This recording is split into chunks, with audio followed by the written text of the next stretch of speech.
Halo Sobat Muda, apa kabar hari ini? Mudah-mudahan kita semua dalam keadaan sehat-sehat ya.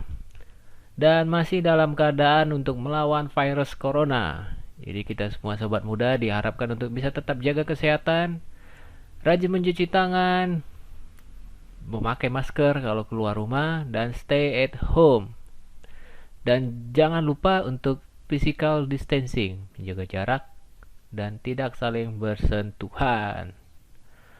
Oke baik Sobat Muda, sekarang kita akan belajar mengenai satu konsep yang sangat penting dari K3, keselamatan dan kesehatan kerja. Jadi ini adalah salah satu eh, hal yang penting atau materi yang sangat penting jika kamu seorang mahasiswa yang sedang kuliah di bidang keteknikan.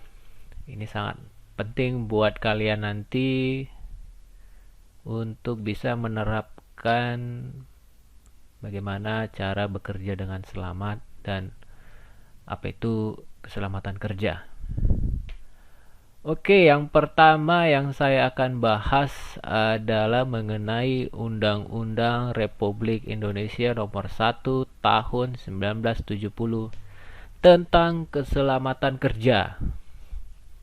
Jadi konsep undang-undang ini adalah bahwasannya gitu ya. Bahwasannya kalau setiap tenaga kerja itu berhak mendapat perlindungan atas keselamatan dalam melakukan pekerjaan. Jadi itu konsepnya. Yang harus diingat, jadi setiap tenaga kerja itu berhak mendapat perlindungan atas keselamatannya untuk melakukan pekerjaan. Jadi siapa yang melindungi? Siapa yang melakukan perlindungan? Ya, itu adalah bagian daripada pengawas atau owner atau perusahaan yang akan memperkerjakan Anda nanti. Tentunya kita melakukan pekerjaan itu harus dilakukan dengan pembinaan norma-norma yang perlu diwujudkan. Dan ada ketentuan-ketentuan umum tentang keselamatan kerja yang sesuai dengan perkembangan di masyarakat, di industri, ataupun di teknologi. Begitu ya. Nah, kalau untuk istilahnya nanti teman-teman bisa baca nanti ya. Nanti saya bikin link deskripsinya di bawah. Link untuk beberapa undang-undang mengenai keselamatan dan kesehatan kerja yang akan kita bahas. Nah, yang penting di sini istilah di sini yang perlu Anda perhatikan itu mengenai tempat kerja itu apa. Jadi itu yang harus Anda pahami dulu. Kemudian pengusaha itu apa. Jadi di Undang-Undang 170 ini ada hal-hal yang perlu kalian pahami mengenai tempat kerja dan pengusaha. Jadi kalau bagian pengusaha ini kalian harus pahami biar nanti kalian itu bisa mengerti dan paham begitu bagaimana pengusaha itu bertindak dan bagaimana beberapa orang itu sesuai dengan ketentuan yang berlaku atau tidak begitu ya. Kemudian ini bagian pengawas, pegawai pengawas dan ahli keselamatan kerja gitu. Jadi setiap perusahaan atau industri itu ada seorang ahli ketiganya atau ahli keselamatan kerja itu. Di sini di undang-undang ini dikatakan bahwa ahli keselamatan kerja itu adalah tenaga teknis yang berkeahlian khusus dari luar Departemen Tenaga Kerja yang diunjuk oleh Menteri Tenaga Kerja untuk mengawasi ditaatinya undang-undang ini. Nah, oke, jadi ada satu orang yang kompeten atau ada satu orang yang bersertifikasi atau berlisensi untuk melakukan ini, yang melakukan auditor seperti ini. Tapi ahli keselamatan kerja dan auditor itu berbeda lagi ya. Nanti semakin kita belajar nanti Anda akan semakin paham bedanya di mana begitu, oke? Tapi intinya ahli keselamatan kerja itu eksternal dari Departemen Tenaga Kerja yang diunjuk oleh Menteri Tenaga Kerja untuk mengawasi ditaatinya undang-undang itu. Oke, kita lanjut. Ruang lingkupnya. Ruang lingkupnya nanti teman-teman juga bisa bahas ya, bisa dibaca nanti. Kita lihat hal-hal yang penting saja di sini ya. Nah, ini yang lebih penting, syarat-syarat keselamatan kerja. Jadi, untuk apa tujuannya kita dibuat itu keselamatan kerja itu di dunia industri itu? Paling pertama itu adalah untuk mencegah dan mengurangi kecelakaan. Nah, itu yang penting gitu. Jadi, undang-undang syarat-syarat keselamatan kerja itu dibuat untuk mencegah dan mengurangi kecelakaan gitu. Jadi saudara-saudara sekalian, sobat muda sekalian, bekerja itu intinya adalah untuk kita bisa tetap sehat, tetap selamat, dan tidak terjadi sesuatu hal yang tidak diinginkan. Nah, itu intinya.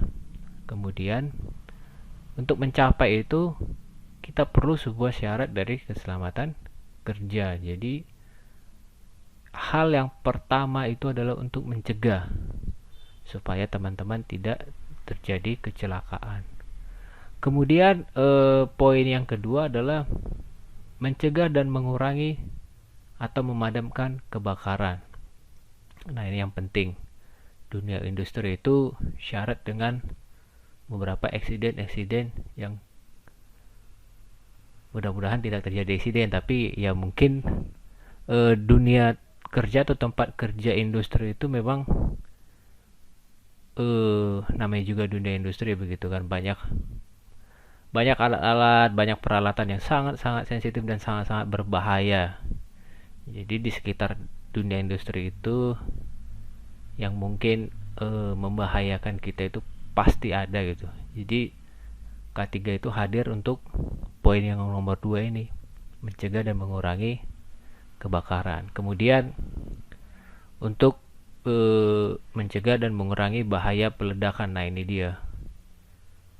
Pasti itu di dunia industri atau di dunia manufacturing atau di dunia pertambangan atau di dunia migas sekalipun atau di dunia eksploitasi, eksplorasi, lepas pantai, pasti akan terjadi. Cuman yaitu K3 itu hadir untuk mengurangi dan mencegah terjadinya bahaya peledakan. Kemudian poin yang keempat, memberi kesempatan atau jalan menyelamatkan diri pada waktu kebakaran atau kejadian-kejadian lain yang berbahaya. Ya, itu sudah jelas.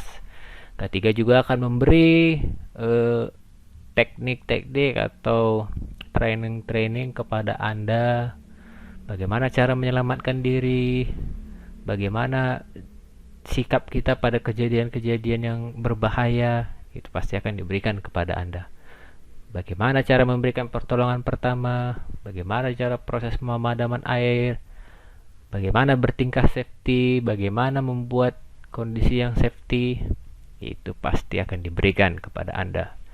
Kemudian poin kelima, memberi pertolongan pada kecelakaan. Nah, seperti kata saya tadi kan, kalian akan diberi keahlian-keahlian bagaimana memberikan pertolongan pada kecelakaan. Kemudian memberi alat-alat perlindungan diri pada para pekerja. Ini sudah jelas. K3 hadir supaya Anda bisa safety, supaya kepala Anda, telinga Anda, mata Anda, serta badan organ-organ tubuh Anda bisa terlindungi pada saat bekerja dengan menggunakan alat-alat perlindungan diri. Nah, ini APD ini satu barang yang sangat mahal sekarang ya, apalagi di saat sekarang ini ya. APD ini jelas paling dibutuhkan oleh tenaga medis karena mereka ya harus melindungi diri mereka begitu kan. Kemudian poin yang ketujuh adalah mencegah dan mengendalikan timbul atau menyebar luasnya suhu, kelembapan, debu, kotoran, asap, uap, gas, hembusan angin, cuaca, sinar radiasi, suara, dan getaran. Nah, Jadi nanti teman-teman sobat muda nanti harus paham bagaimana melakukan sistem manajemen K3 yang baik. Nah, karena di poin yang ketujuh ini Anda harus tahu bagaimana lingkungan yang baik dalam proses kita melakukan kerja. Apa itu di ruang terbatas ataupun di ruang ketinggian ataupun di ruang yang tingkat kebisingannya tinggi atau rendah, ataupun di daerah atau kondisi di ruang kerja yang penuh dengan debu, penuh dengan asap, dan penuh dengan zat-zat kimia. Nah, itu harus tahu Anda bagaimana sistem manajemennya nanti.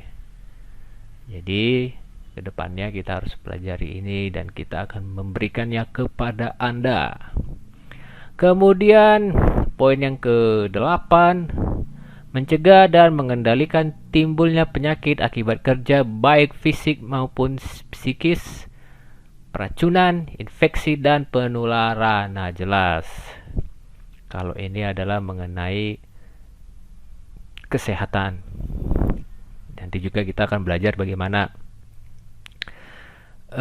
penyakit-penyakit yang timbul akibat kerja, baik itu fisik Anda maupun psikis atau mental Anda, ataupun penyakit yang diakibatkan keracunan bahan kimia, sampai infeksi dan penularan. Kemudian yang ke-9, memperoleh penerangan yang cukup dan sesuai. Jelas itu bagaimana lingkungan kerja yang baik. Jadi harus tahu manajemennya bagaimana membuat sebuah ruang kerja dengan penerangan yang baik dan sesuai. Cukup-cukup lah gitu. Supaya ya karyawan Anda atau pekerja Anda itu bisa lebih nyaman dan lebih efisien gitu. Kemudian menyelenggarakan suhu dan lembab udara yang baik. Tadi sudah kita sampaikan mengenai lingkungan ya.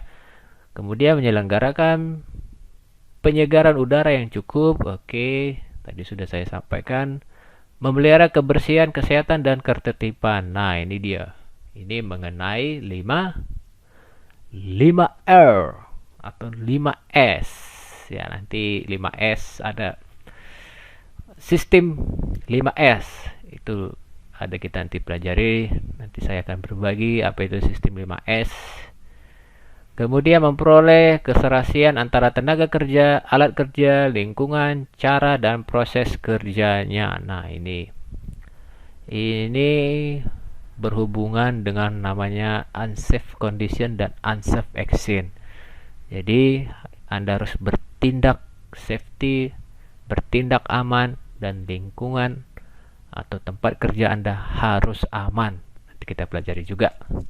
Kemudian mengamankan dan memperlancar pengangkutan orang, binatang, tanaman, atau barang. Nah, ini berhubungan dengan proses alat angkut.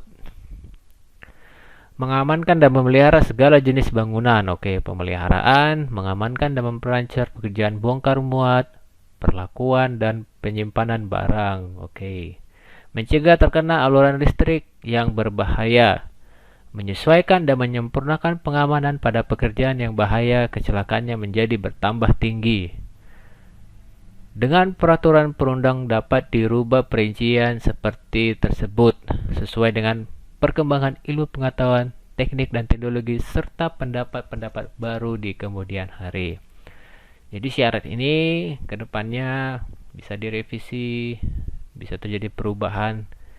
Ya, kita harus sesuaikan dengan perkembangan ilmu pengetahuan juga ya, karena semakin tambah ilmu pengetahuan, sebagai tambah teknik kerja dan semakin tambah teknologi itu syarat-syarat K3-nya akan semakin bertambah karena ilmu pengetahuan itu harus dibarengi dengan safety biar aman.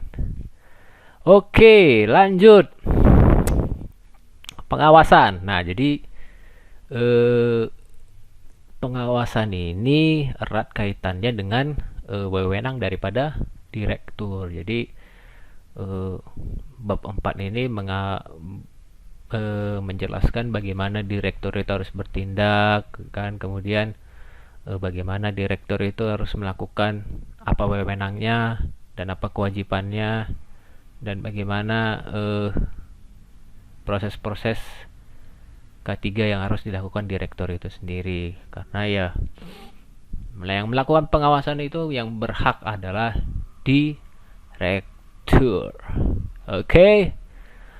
Begitu juga dengan pembinaan. Pembinaan itu semacam bentukan daripada direktur. Jadi direktur itu harus membentuk sebuah divisi atau koordinasi mengenai K3 itu seperti apa di industrinya atau di tempat kerjanya. Jadi seorang direktur harus membentuk sebuah koordinasi atau divisi mengenai keselamatan dan kesehatan kerja supaya pengawas bisa melakukan proses pengawasan itu apakah sesuai dengan pembinaan yang telah diberikan. Jadi begitu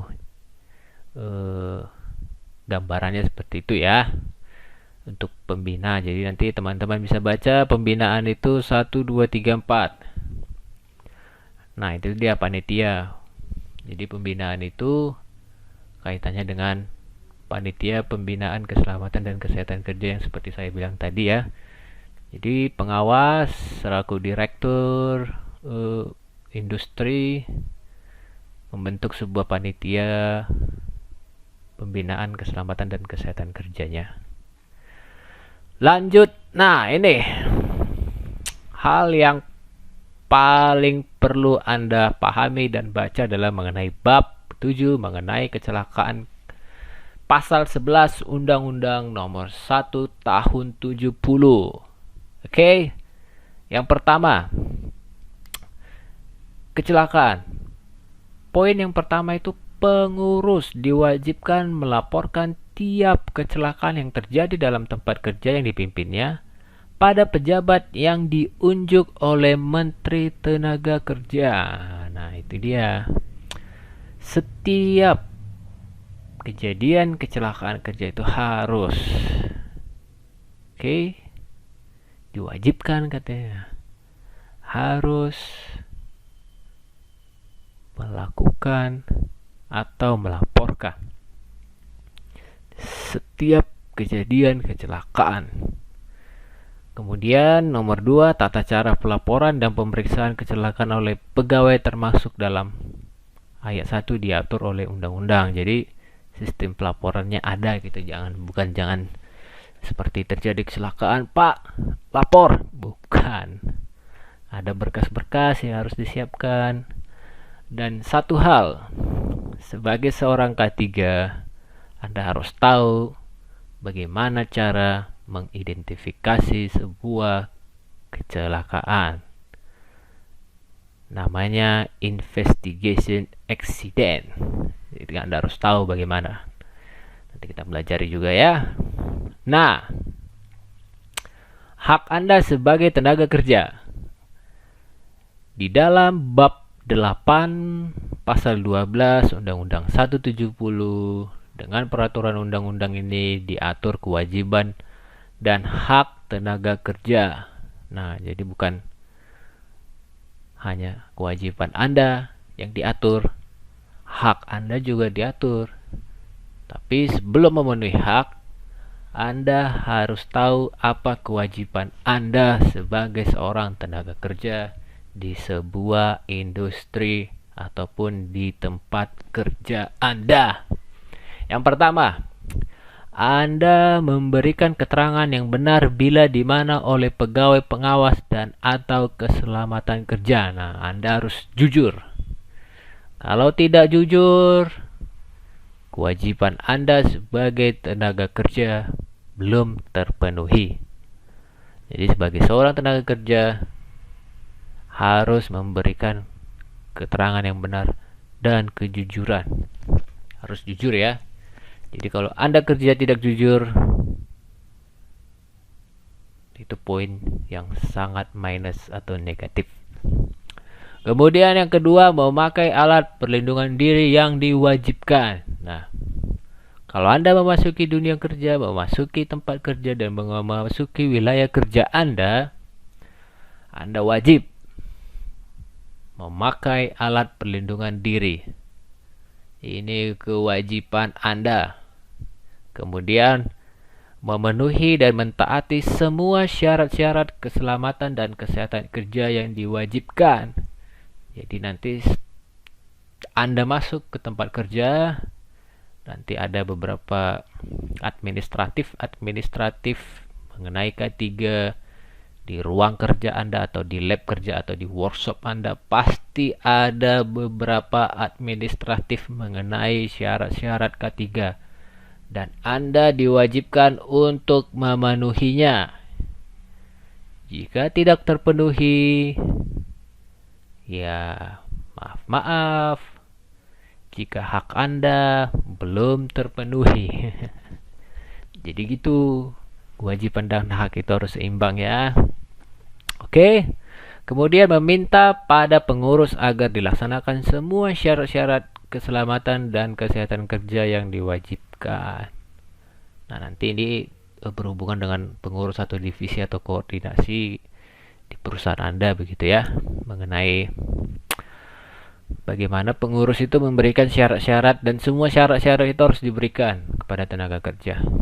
Kemudian yang terakhir, menyatakan keberatan kerja pada pekerjaan di mana syarat kesehatan dan keselamatan kerja serta alat perlindungan diri yang diwajibkan diragukan olehnya kecuali dalam hal-hal khusus ditentukan lain oleh pegawai pengawas dalam batas-batas yang masih dapat dipertanggungjawabkan. Nah, ini artinya adalah jika di tempat kerja Anda melihat dan menimbang dan merimang-rimangi ada beberapa proses kerja yang Anda lihat dan Anda rasakan bahwa proses kerja itu sangat membahayakan diri Anda dan APD atau alat perlindungan yang Anda pakai itu sangat minim dan diragukan untuk melakukan pekerjaan itu, Anda berhak menyatakan keberatan. Nah, oke. Artinya adalah jika Anda memasuki sebuah ruangan kerja yang sangat dingin, tetapi alat pelindungan diri Anda hanya sebuah helm, nah, itu Anda bisa menyatakan keberatan karena dalam kondisi itu, jika Anda masuk ke ruang yang dingin, Anda harus pakai semua APD Anda mengenai baju atau baju hazmat begitu ya.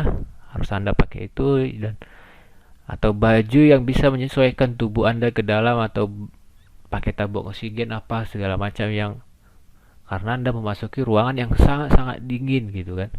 Nah, itu harus Anda perhatikan itu. Jika itu belum terpenuhi, Anda boleh menyatakan keberatan.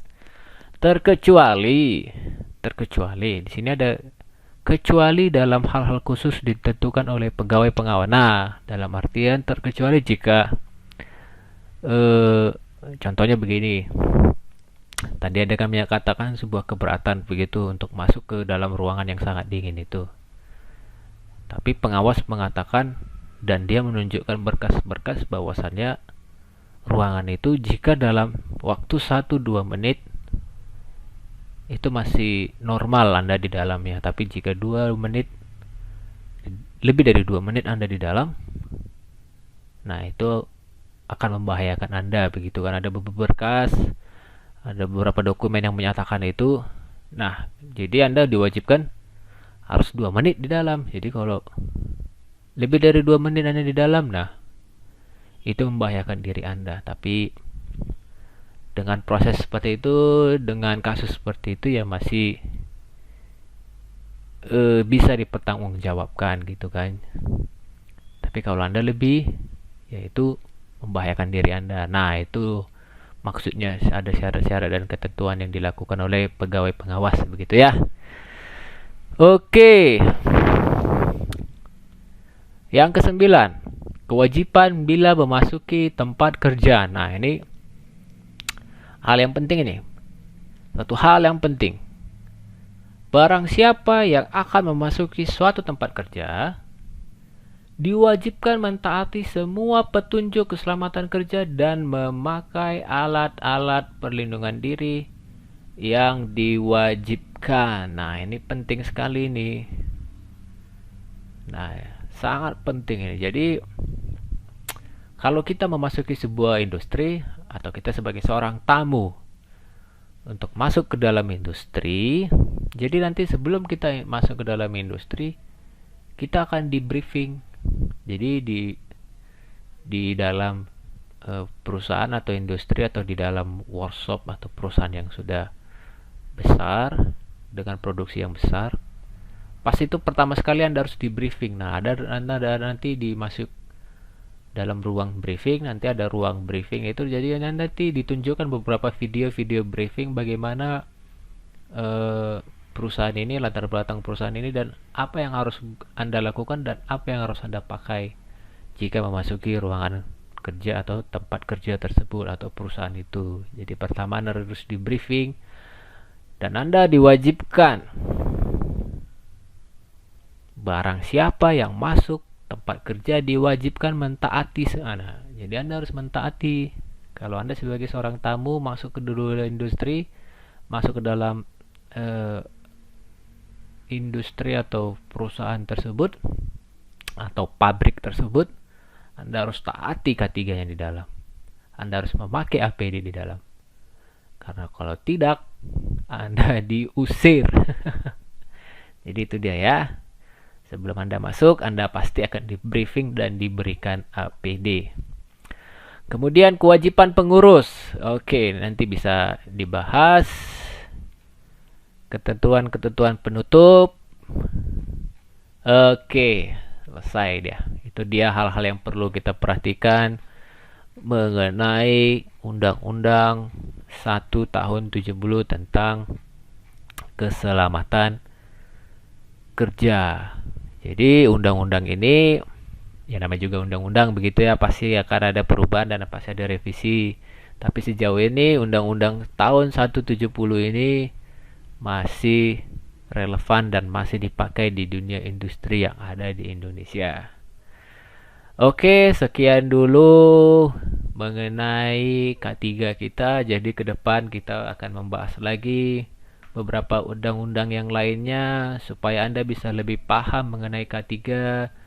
Dan seperti saya katakan tadi, jika Anda seorang mahasiswa teknik, Anda harus paham bagaimana proses tentang Undang-Undang 1 tahun 70 tentang keselamatan kerja ini. Karena apa? Karena sebagai seorang anak teknik, keselamatan Anda harus dijaga jika Anda masuk ke dunia kerja nantinya. Jangan anggap sepele dunia kerja Anda ya. Dunia kerja Anda sangat keras. Makanya dibilang anak teknik itu harus keras. Karena dunia kerja Anda keras. Oke, itu saja yang bisa saya sampaikan. Tetap jaga kesehatan supaya imunitas tubuh Anda tetap terjaga. Rajin mencuci tangan. Jangan lupa memakai masker jika keluar rumah. Physical distancing dan stay at home. Sekian dari saya. Jangan lupa like, share, dan subscribe channel Mikhail Sihombing jika bermanfaat untuk Anda. Dadah.